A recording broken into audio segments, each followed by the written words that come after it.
ભારત છોડીને ભાગેલા આર્થિક અપરાધીઓને લઈ મોટા સમાચાર સામે આવી રહ્યા છે। પંજાબ નેશનલ બેંકના 13,500 કરોડના કૌભાંડમાં બે મુખ્ય આરોપી પૈકી એક મેહુલ ચોકસીની ધરપકડ કરવામાં આવી છે।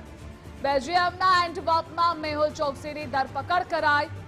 ભારતીય એજન્સીઓ દ્વારા કરાયેલા અનુરોધના આધારે બેલ્જિયમ એજન્સીઓએ કાર્યવાહી કરી છે। બેંક કૌભાંડ બાદ 2018માં ભારત છોડીને ભાગ્યા બાદ મેહુલ ચોકસી અને નીરવ મોદીની ધરપકડના પ્રયાસમાં આ મહત્વનું પગલું ગણવામાં આવી રહ્યું છે।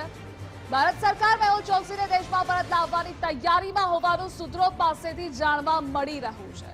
ભારત છોડ્યા બાદ મેહુલ ચોકસી એન્ટીગુઆ, ક્યુબા, ડોમિનિકામાં ફરતો રહેતો હતો। જોકે માર્ચ 2025માં એન્ટીગુઆ છોડી તે બેલ્જિયમ આવ્યો હતો અને હાલ માહિતી મળી રહી છે કે મેહુલ ચોકસીને દેશમાં પરત લાવવાની તૈયારી સૂત્રો પ્રમાણે આ માહિતી છે। અને આજ મુદ્દે આપણી સાથે ન્યૂઝ બોરૂમથી વિજય જોડાયેલા છે। વિજય, ભારત સરકારે મેહુલ ચોકસીને પરત લાવવાની તૈયારીમાં લાગી છે। અપડેટ શું છે મેહુલ ચોકસીના કેસને લઈ અપડેટ જણાવશો। ધ્રુવિશા, ભારતની કૂટનીતિક જીતમાં એક તરફ 26/11નો આતંકી તહવુર રાણા અમેરિકાથી પ્રત્યાર્પણ થયો, ત્યારે આ સૌથી મોટા બીજા સમાચાર એ છે કે દેશનું સૌથી મોટું બેંક કૌભાંડ એટલે પીએનબી બેંક ફ્રોડ જે 2018માં સામે આવ્યું હતું, એ બેંક ફ્રોડનો મુખ્ય આરોપી પૈકીનો એક એટલે મેહુલ ચોકસી તેની બેલ્જિયમના એન્ટવર્પમાં ધરપકડ કરી લેવાઈ હોવાની માહિતી અત્યારે સામે આવી છે। જેમાં ઈડી અને સીબીઆઈના જે સૂત્રો છે તેના દ્વારા આ માહિતી આપવામાં આવી છે કે બેલ્જિયમમાં ભારતીય એજન્સીઓના અનુરોધ પર ત્યાંની એજન્સીઓએ મેહુલ ચોકસીની ધરપકડ કરી છે।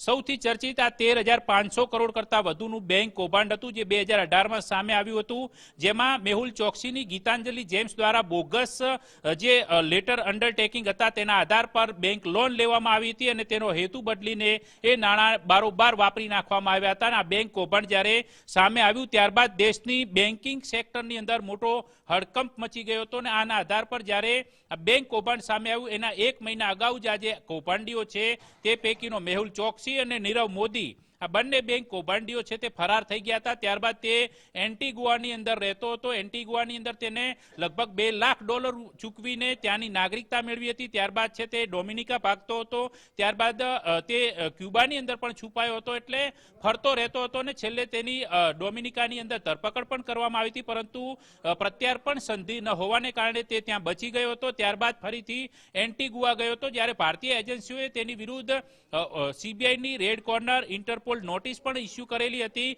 આ ઉપરાંત મુંબઈની કોર્ટે આ બેંક કૌભાંડની અંદર તેની સામે 2 ઓપન એન્ડેડ ધરપકડ વોરંટ છે એ પણ ઇસ્યુ કરેલા હતા। એટલે ભારતીય એજન્સીઓ સતત તેની પર વોચ રાખતી હતી, તેની ધરપકડ માટેના હરસંભવ પ્રયાસ કરતી હતી। જોકે ત્યારબાદ એન્ટીગુઆની અંદર તેની નાગરિકતા રદ થઈ હોવાનો મામલો સામે આવ્યા બાદ તે બેલ્જિયમ પહોંચ્યો હતો। માર્ચ મહિનામાં જ બેલ્જિયમ આવ્યો હતો। જોકે બેલ્જિયમની અંદર ભારતની એજન્સીઓએ કરેલી અપીલના આધાર પર હાલ તેની ધરપકડ કરવામાં આવી છે, પરંતુ માહિતી એ પણ સામે આવી છે કે તે બેલ્જિયમથી સ્વિટ્ઝરલેન્ડ ભાગવાની ફિરાકમાં હતો કે જ્યાં તે કોઈ એક કેન્સર હોસ્પિટલમાં સારવારના બહાને જઈ રહ્યો હતો, પરંતુ હાલ તેની ધરપકડ કરી લેવામાં આવી છે અને ભારત સરકારની જે એજન્સીઓ છે તેના દ્વારા હરસંભવ પ્રયાસ એ કરવામાં આવી રહ્યો છે કે તાત્કાલિક ધોરણે મેહુલ ચોકસીનું ભારત પ્રત્યાર્પણ થાય અને એ માટેના તમામ પ્રયાસ ભારતીય એજન્સીઓ દ્વારા હાલમાં શરૂ કરવામાં આવ્યા છે।